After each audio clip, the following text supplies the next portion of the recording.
Well, welcome to the 700 Club. America is at war with an ever-changing target. What is it? The coronavirus and its multiple mutations. But there is a secret weapon that could make the difference between life and death for you and your loved ones. So what is this secret weapon? And why is it essential to get this little-known treatment as early as possible? Dr. Chauncey Crandall explains in this exclusive report from Laurie Johnson. This week, President Biden announced all adults will need booster shots 8 months after becoming fully vaccinated because of data showing a decrease in their effectiveness. Illustrating we're in a war against an ever-changing enemy. It's mutating, it's mutating, it's mutating. And it's really, you know, your audience are Christians. This is really like the devil himself. He is going after everyone, and he wants to kill and destroy everyone in his path. Florida cardiologist Chauncey Crandall says people should try to avoid becoming infected, but should know what to do if that happens. The best thing is really always to stay strong and healthy. You know, there's always a debate about the vaccine. If you get the vaccine, I think you have some advantage. But those that are unvaccinated, and many Christians are unvaccinated, you need to take precautions. And if you do appear that you have symptoms, you need to get tested, and you need to get tested early on. Don't wait. That's because of a little-known treatment called Regeneron. This is a dramatic treatment for those that have COVID early on, not for the people that are hospitalized, but for the people that have early diagnosis.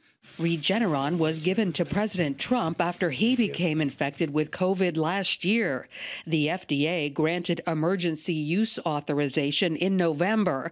The synthetic antibody begins fighting the virus soon after entering the body. Regeneron is the thing that we must use today to fight the battle, and it is a winning tool. Florida Governor Ron DeSantis set up Regeneron infusion sites across the state. You go there, you will get an IV, they will infuse this for an hour, and then you'll be under observation for an hour. And if you do well, you go home. Can you take Regeneron prophylactically? In other words, can you take it instead of a vaccine? Well, sometimes it is approved for families. Those are also candidates to receive Regeneron therapy as a protective measure. And we know that this therapy, which is a monoclonal antibody, will prevent them from getting infection in a household that is already infected.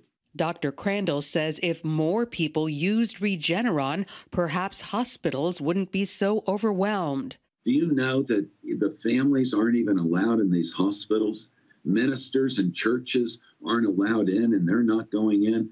But I don't see the church outside. So I'm calling on the people of God to pray this Friday and Saturday night for all those that are in the hospitals that are sick and dying right now. Dr. Crandall's ministry works with area hospitals, offering prayer to patients via telephone or Zoom, and he's holding a prayer event this weekend. And for more information about that, viewers can go to cbnnews.com. This is a virtual event, so you don't have to be in the West Palm Beach area. You can join from anywhere. Pat. Laurie, I want you to know Chauncey Crandall is a dear friend of mine. He came to prominence. One of his patients died. He's the head of cardiology at Palm Beach General, and one of his patients died. And he was in there, and all of a sudden, the power of the Holy Spirit came upon him. His hands began to tremble. He laid his hands on this person. It's in the name of Jesus, and the man came back to life again. That's the doctor we're talking about. Laurie, let me ask you, how does somebody get their hands on this Regeneron? Yeah, before you go on, I just wanted to say I also have had a personal experience with Dr. Crandall. When he was here, we prayed together. A lot of our viewers know him because he's been on the show. And if people want to watch that testimony that you just talked about, it's on the internet. They can search it. And I agree with you wholeheartedly. He's that wonderful combination of a medical doctor and an evangelist who loves the Lord and who knows the Lord. And he's concerned about these people in the hospital, not just about their health, but particularly about the unsaved people, the people who who don't know Jesus who might die. And so I agree with you wholeheartedly about what a wonderful man he is. But getting to your question, how do people get their hands on Regeneron? Go to the Regeneron website and you can put in your zip code and you can find infusion sites near you so that you'll have it on hand, so that if, God forbid, you do become sick with COVID, you know where to go quickly, because that's the key. Dr. Crandall says you really want to get that Regeneron within 3 days of the onset of symptoms. So you should know where to go if you do, already ahead of time, so that you know what to do if you become sick.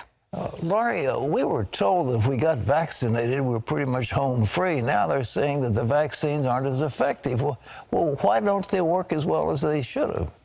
Well, that's a great question. We do know that they don't work as well now. We've seen data from the United States and other countries. For example, in Israel, they showed that the vaccines had that 95% effectiveness from January through April. But then in April, things started to taper off. And now a study from Israel showed that the vaccines are only 39% effective. So the question is why? And is it because the vaccines just wane over time?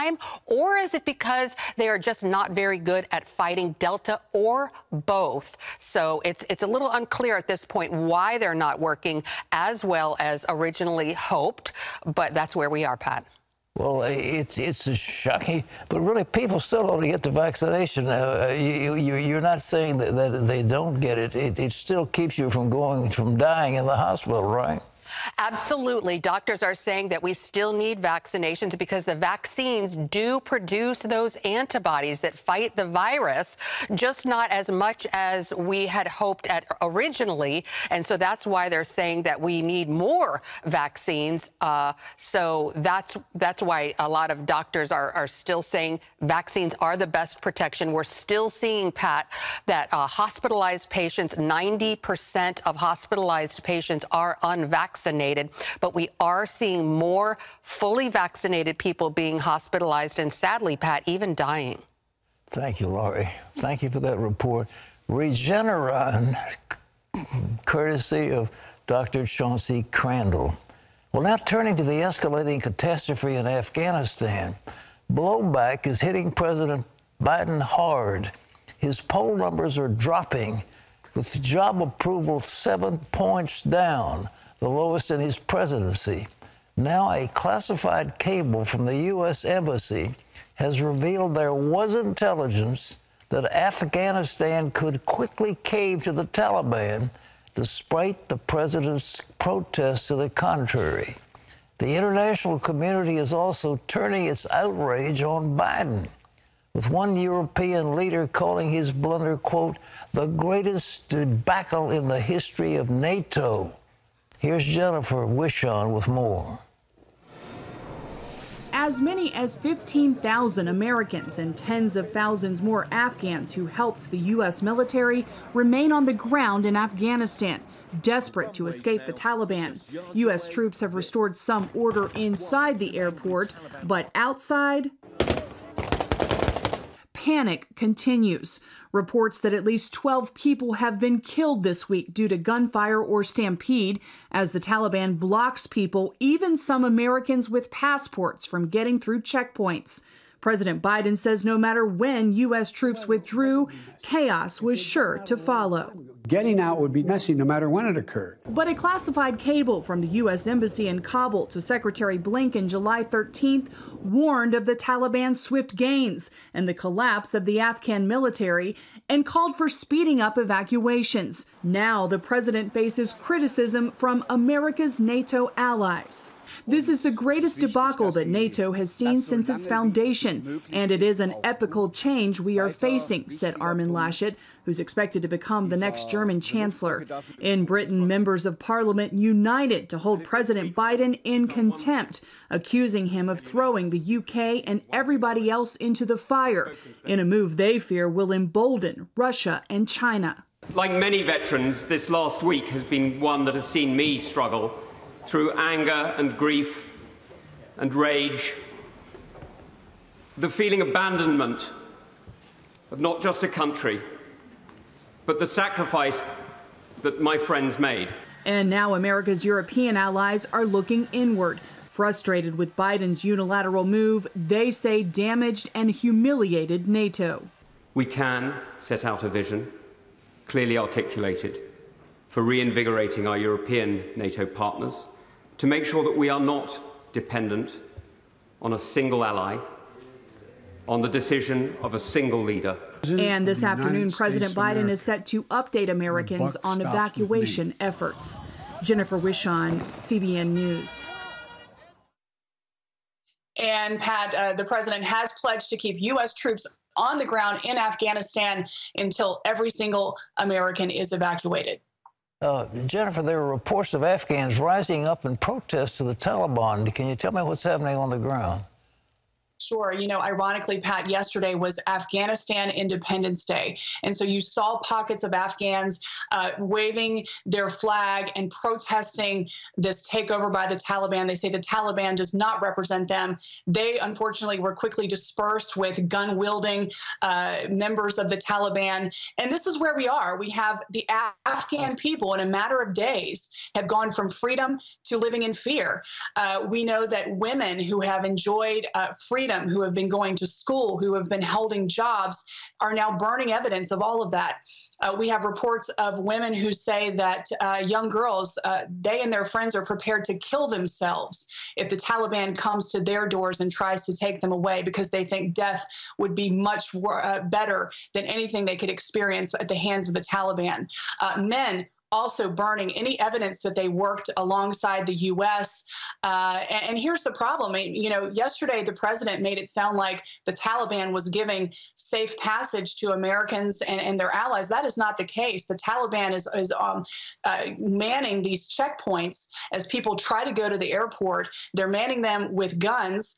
And so you have Americans who are having a hard time getting through, even if they have an American passport. You have America's allies who need to get to the airport, but they're afraid to show the Taliban evidence that they worked with the U.S. And so it's just a debacle. It's going to take a miracle to get all the Americans and all of the allies out in a timely manner. And Pat, I can't help but think it sure would be helpful if America still had control of Bagram Air Base. Jennifer, this president really is clueless. You know, he got on the air, was being interviewed, and said, there's nothing, how could I have made any difference? I couldn't see it. He doesn't know anything, and we have a nation that is without leadership. Did you have anything in the polls? They're really starting to turn, the American people to turn against him, aren't they? Absolutely, Pat. This has been a total disaster for this president, and we now have the numbers to show it. You look at the president's approval rating on Friday, August 13th. That was the Friday a week ago before Afghanistan fell to the Taliban. On that day, he was enjoying a 53% approval rating. Fast forward to Monday, August 16th, this past Monday, his approval rating dropped to 46%. That is a 7% drop in just a matter of days. And as you said, Pat, this president is tone deaf about the situation, and he only continues to double and triple down on these decisions that he's made. You know, I think anyone who lived through 9/11, anyone who lived through the beginning of the Afghan war, you look at my generation, I know people who fought in the war. I know people who are still living with injuries from the war. I know people who died in the war. You have parents who lost children. You have Americans in just a matter of weeks will commemorate 20 years since the attacks of 9/11, 2001. And once again, the Taliban is in control in Afghanistan. I think Americans are outraged at what they're seeing, the desperation of the Afghan people. After so many, we're proud of seeing Afghans get to vote for the first time. It truly is just a terrible situation for this country, certainly for the Afghan people and for this president. And, you know, his agenda is certainly dead on arrival. This is going to be with him for many weeks and months. Or anybody resigning? I mean, the Secretary of State is a loser. The Chairman of the Joint Chiefs is a loser. The Secretary of Defense, I mean, he's got a group of incompetents surrounding him, and he himself, apparently this nation is leaderless. Is anybody resigning on account of all these things? Well, pressure is beginning to grow there. The president, is standing by his decision, and he says that his military advisors did not advise him to keep a small number of troops there, that everyone was on board here. But you have to wonder, Pat, about the intelligence. We've been there for 20 years. Didn't we know?